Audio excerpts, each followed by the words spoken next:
Welcome back to another technical deep dive here in the Debug Zone. Today we're tackling a big question and breaking it down with insights from other users.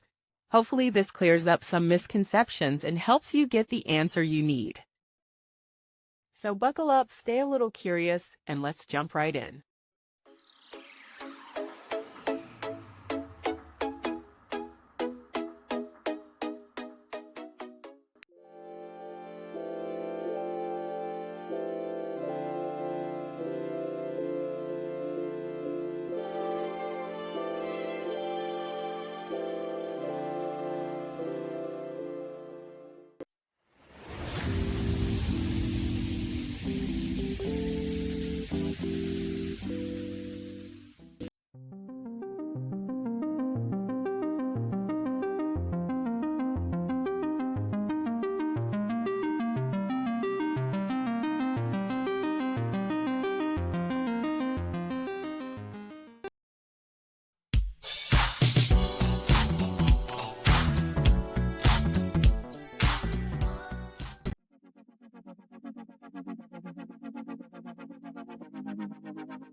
And that's a wrap.